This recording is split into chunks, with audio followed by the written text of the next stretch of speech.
All right, here we go. Brand Scientist Video 1. This is the beginning of it. We're going to have to look back at this at some time in the future and kind of laugh where it all started. Absolutely. But we all start somewhere, Yeah. which is really cool. So why don't we just chat about branding, and we'll slice this into something like that. I'll let you have the floor and to start off.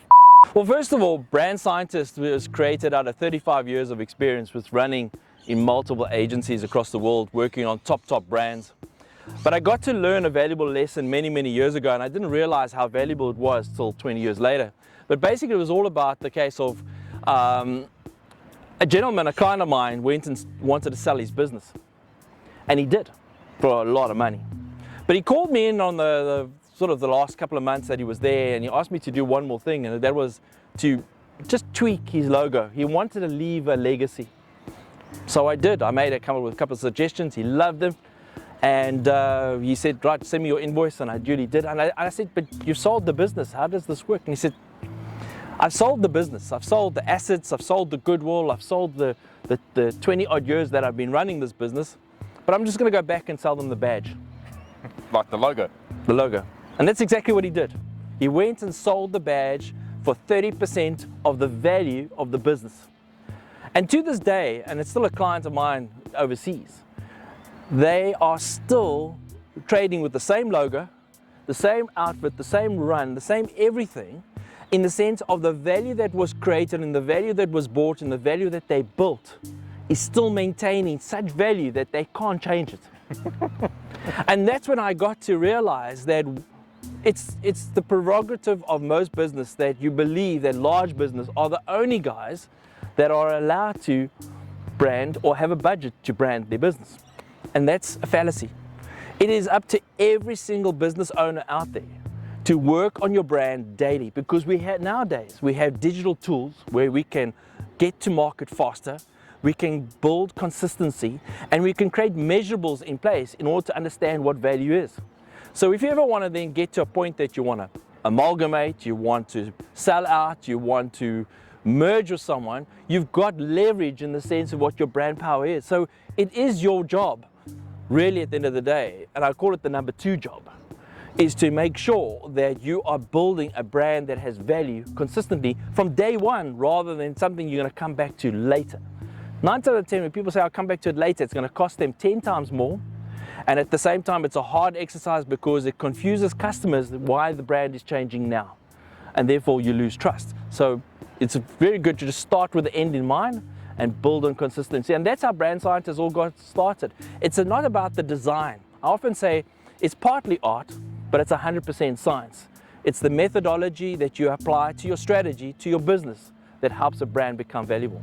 So in that example that you gave about your client and they wanted to tweak the logo, tell me why a brand is not a logo, because people, they make the mistake that one of these things is like the other, but one of these things is not like the other. Correct. Your brand and your logo are 2 separate things. Can you maybe explain that? So the logo is the design of what the badge is, but the brand is the science in order to implement identification, recognition, and identification from distance as to the value that you bring.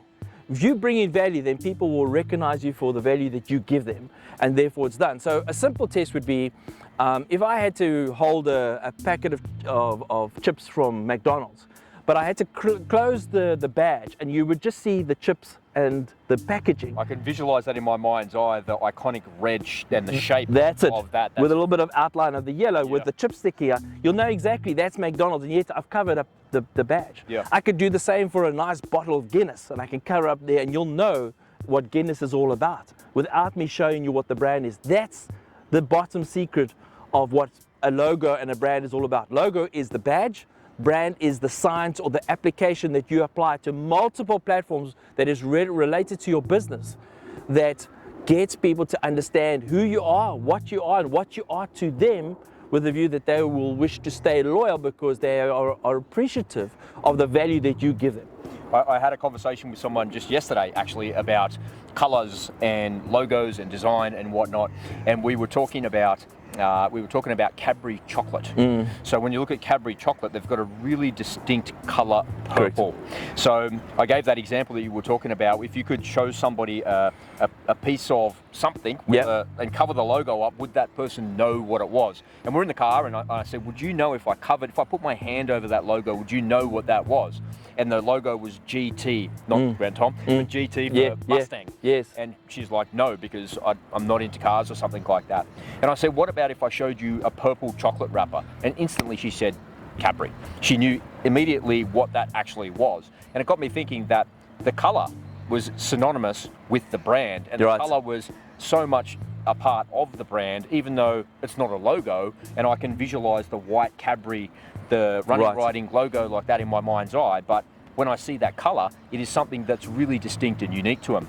And she told me a story actually about Dara Lee chocolate. So Dara Lee chocolate had some purple in their packaging, and Cadbury didn't like it. And Cadbury tried to trademark the colour purple, and it just went through the courts, and everybody went, no, you can't trademark that colour purple, that's ridiculous, it's a colour. But it's a really great example of what can actually happen with a brand and how something can become synonymous with a brand, like the shape of the French fries in the colour red or the colour purple for Cadbury. But now you've just opened a caveat of opportunity, and that's what Brand Science is all about, and I don't think we're going to cover it all here today. But the first thing is that when it comes to branding, there are 12 archetypes of brands. That's personality. And so therefore we get to the business type, as to what type of business are you, as to what type of business do you want to be, as to what type of business do you want your customers to perceive you at. And therefore, due to that personality comes down to certain 12 archetype traits that from that enhance a color spectrum, identification, a methodology to market, a methodology to roll out, a methodology as to how people feel when they buy your brand. And there are 3,000 subjects around branding. Huge. And therefore, we can go really off track at this point in time. But the whole thing is that businesses have a personality. Yes, it stems from the CEO, from the management team, from the shareholders, but I believe strongly that every business has touch points. And those touch points from the top end of the management to the bottom end of the delivery is very much about how you prescribe the method.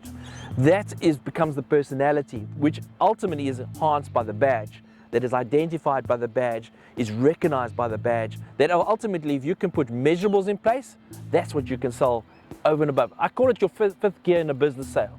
So you sell your assets, your goodwill, your turnover, your number of staff, the number of offers you have, all of that gets nicely put together with accountants. I believe if your badge is strong, it's your fifth gear of negotiation. What happens if you haven't built a brand at that point in your business? Then it's just going to end up in... Then you're going to end up in assets and goodwill. And people will just put a nice little bow around it and take it all. If you haven't built a brand, it's not the end of the world. Not every business needs to be a brand. Not every business needs to be number one. Some businesses are great to be number 10 in their category. Some are quite happy to be number 50 in their category. Some people just choose their lane and just know that this is where they want to be and that's what they want to do. And there's nothing wrong with that if that's their choice. But ultimately, customers now have choice with the tools of communication and when we read content now, we read it in 4.5 seconds and then you're flicking. So if I haven't captured your attention or given you value for you to just pay a little bit more attention, or I haven't created a golden thread that you recognize me again and again and again, then basically the job becomes a little bit harder from the business, that they constantly got to keep on implementing content with the view to create engagement.